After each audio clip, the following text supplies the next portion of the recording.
الله الرحمن الرحيم وعلم آدم الأسماء كلها ثم عرضهم على الملائكة فقال أنبئوني بأسماء هؤلاء إن كنتم صادقين صدق اللہ العظیم. جو سفر اختیار کرتے ہیں وہی دریا کو پار کرتے ہیں. چل کے تو دیکھیے مسافر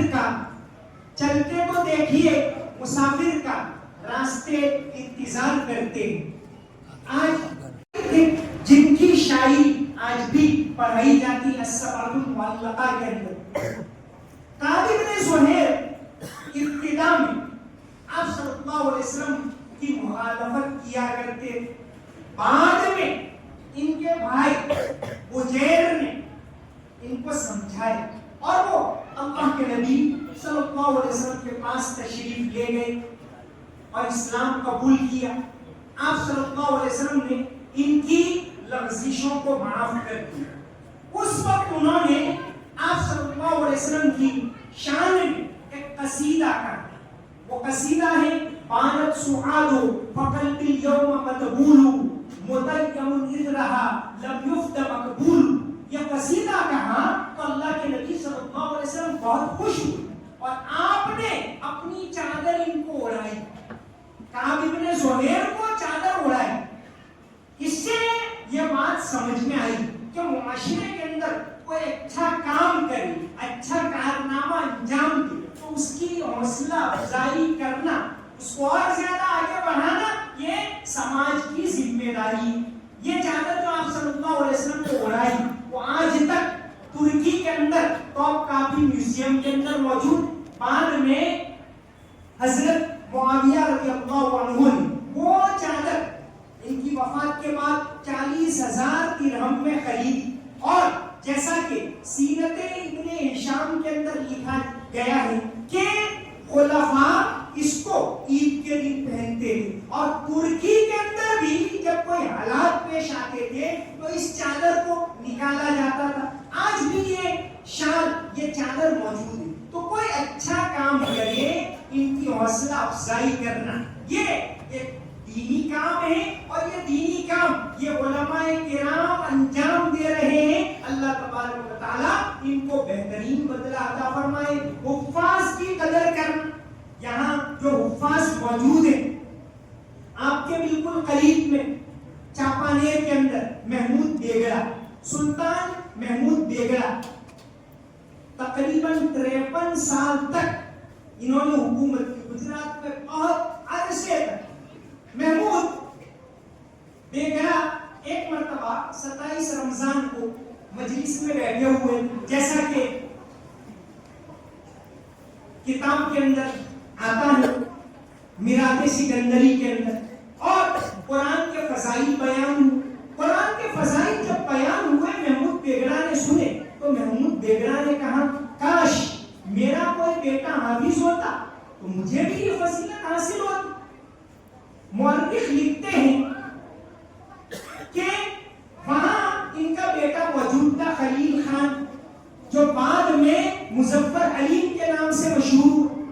انہوں نے یہ بات سنی, رمضان کے بعد چلے گئے بروڈا کے اندر اور قرآن حفظ کرنا شروع کر دیا. جب دوسرا رمضان آیا تو خلیل نے کہا کہ ابا میں تراویح پڑھاؤں گا.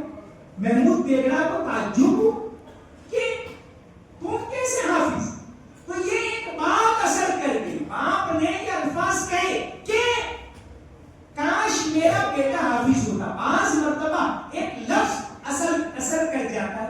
تو ان کو حوصلہ افزائی کے لیے جمع کیا ہے. الحمدللہ بہت اچھی بات ہے. اسی طرح دنیاوی تعلیم, دین اسلام میں دینی تعلیم دنیاوی تعلیم یہ دونوں الگ الگ ہیں ہی نہیں. یہ تو انگریزوں نے اس کو الگ کیا. قرآن کریم کے اندر جہاں اللہ کی پہچان کی بات ہے وہی سورہ حدید موجود ہے کہ آپ ٹیکنالوجی کے اندر ترقی کیجئے. وَأَلَنَّا لَهُ الْحَدِيدِ اسی قرآن کے اندر موجود ہے. اسی قرآن کے اندر ایسٹرونومی کا بھی تذکرہ ہے. تو یہ علوم حاصل کرنا, ہاں اللہ کی پہچان کے ساتھ توحید کے ساتھ. آج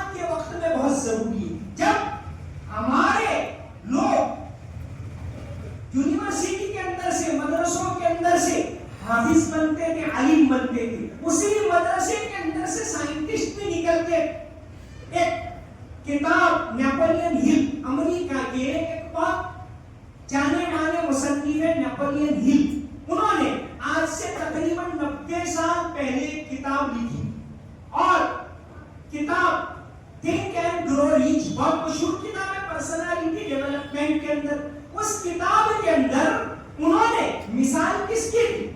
اس کتاب کے اندر انہوں نے بہت سارے امریکہ کے جتنے بڑے بڑے لوگ تھے، جیسے اس زمانے میں تھامس ایڈیسن تھا سائنٹسٹ، ان کی زندگی کا مطالعہ کیا. اس زمانے کے اندر اینڈریو کارنیگی اسٹیل انڈسٹری کا بہت بڑا، یہ تمام بڑے بڑے جتنے لوگ تھے ان کی زندگی کو دیکھ کر کہ بھئی بڑے کیسے ہوتے، کامیاب کیسے ہوتے، اس کے 13 اصول انہوں نے لکھے.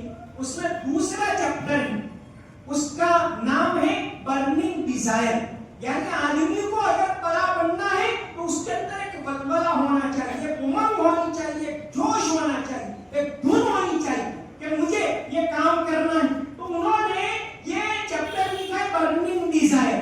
اس میں انہوں نے مثال کس کی دی؟ طارق ابن زیاد کے نام نہیں لکھا کہ ایک آدمی تھا، انہوں نے اسپین کو فتح کیا. جب مراکش سے سمندر پار کر کے جبرالٹر کو پار کر کے جب اسپین میں پہنچے، اب انہوں نے کہا کہ میں ساری کشتیاں جلا دوں. کیوں؟ کہ ہمیں آگے جانا ہے، کامیابی ہمارے ساتھ ہے، ہمیں واپس آنا ہی ہے. تو اس طرح کی ایک دھن ہو دل کے اندر، ایک یقین ہو اللہ تبارک و تعالیٰ کی ذات کے اوپر، تو اللہ تبارک و تعالیٰ ضرور کامیابی دیتے ہیں. تو اس طرح مثال بیان کرتے ہیں. ہمیں پرسنالٹی ڈیولپمنٹ کی کتابیں پڑھنی